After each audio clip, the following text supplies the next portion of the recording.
बहरूपिया दामाद। सुरेखा एक बहुत ही संपन्न परिवार से थी। रुपए पैसे की कोई कमी नहीं थी। घर ऐसा जैसे कि महल हो। अब बस वो ये चाहती थी कि उसकी बेटियां अच्छे ऊंचे घर में चली जाएं।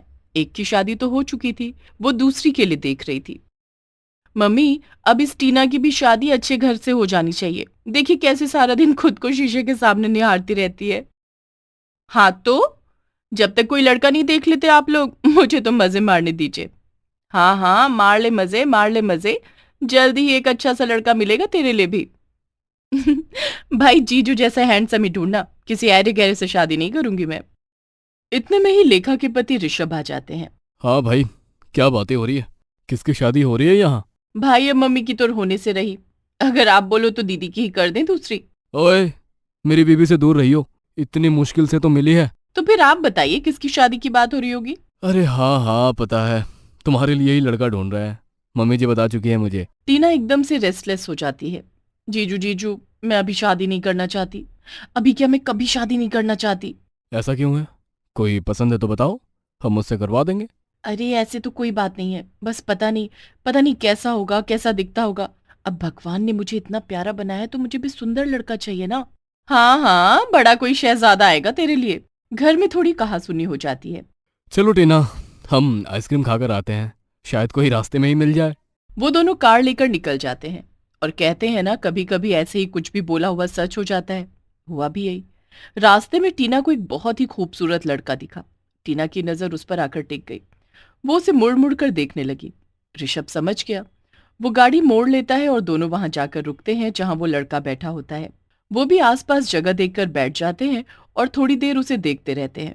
वो एक अच्छे खासे घर का लग रहा था और काफी शरीफ भी। टीना बस जिद पकड़कर बैठ जाती है कि उसे उसी से ही शादी करनी है। घर पर भाई किस लड़के को देख लिया, कहाँ देख लिया, पता नहीं कौन है, कैसा है।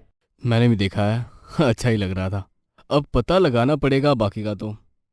कल वापस जाएंगे उसी जगह, पता लगाते हैं उसके बारे में। अगले दिन सब उसी जगह जाते हैं और चांस की बात कि वो वहीं बैठे कॉफी पी रहा होता है। सब उसे दूर से ही देखते हैं। ऋषभ उससे बातें करता है और इम्प्रेस हो जाता है। सबकी रजामंदी से उनका रिश्ता तय हो जाता है।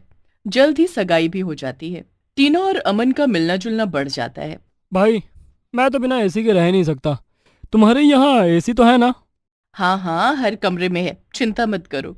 और हाँ सुनो, जब भी तुम्हारे यहाँ आऊँगा ना मैं, मुझे ड्राई फ्रूट्स की मिठाई ही खिलाना।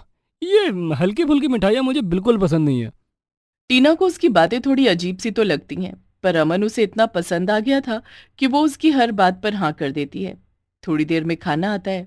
अमन ने थाई खाना ऑर्डर किया होता है। टीना ने कभी थाई नहीं खाया था तो उसे खाना नहीं आ रहा था। उससे खाना गिर जाता है। अमन उस पर चिढ़ जाता है। क्या कर रही हो यार? तुमने ये कभी नहीं खाया क्या? आदत नहीं है? पेरेंट्स ने कभी खिलाया नहीं है? टीना थोड़ी हड़बड़ा सी जाती है। हाँ, वो थाई तो नहीं खाया कभी। कोई नहीं, जल्दी ही सीख जाऊंगी। खाना खत्म करके दोनों अपने अपने घर के लिए निकलते हैं। टीना सोचती है अमन उसे भी कार में ड्रॉप कर देगा, पर वो उससे पूछता भी नहीं है। टीना कैब मंगवा कर ही घर आ जाती है। और कैसी रही डेट? बहुत अच्छी थी मम्मी। अमन बहुत अच्छा है। वो तुम्हें छोड़ने क्यों नहीं आया? अरे कोई काम होगा ना, क्या आप भी छोटी छोटी बातें लेकर बैठ जाती हो?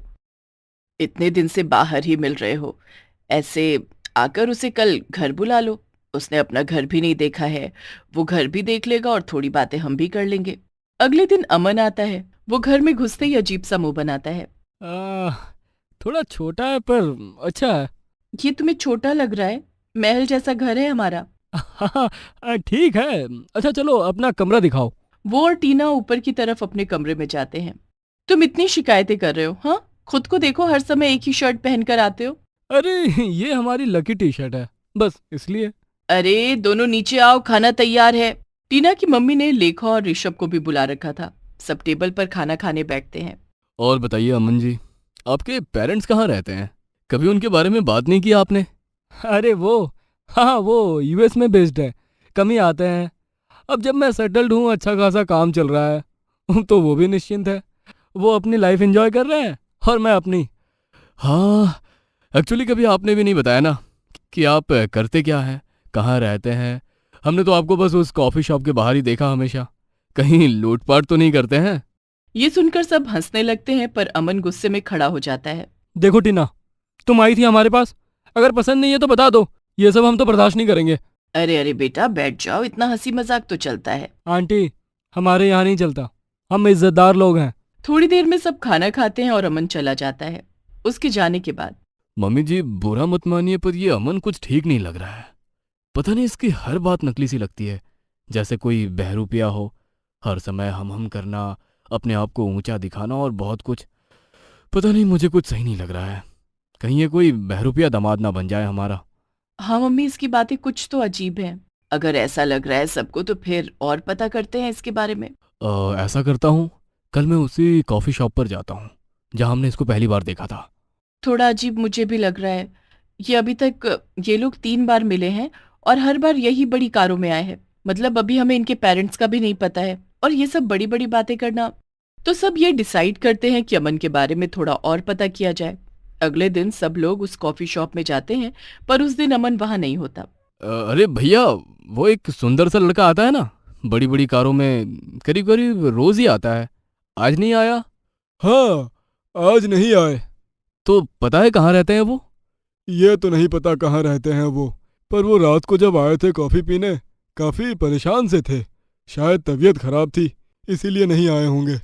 ऋषभ ये बातें सबको बताता है। उसकी तबीयत की बात सुनकर टीना परेशान हो जाती है और सब पर नाराज भी।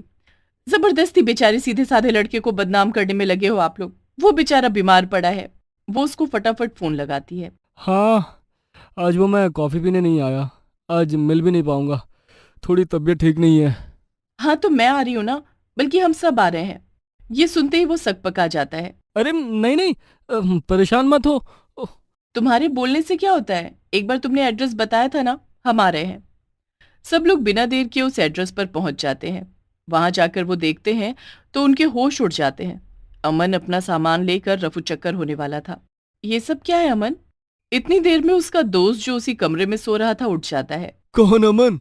ये जॉय है, अपना जैसा जूनियर आर्टिस्ट है। रोज नए नए कपड़े पहनना और प्रोड्यूसरों की गाड़ी में घूमने का शौक है इसे।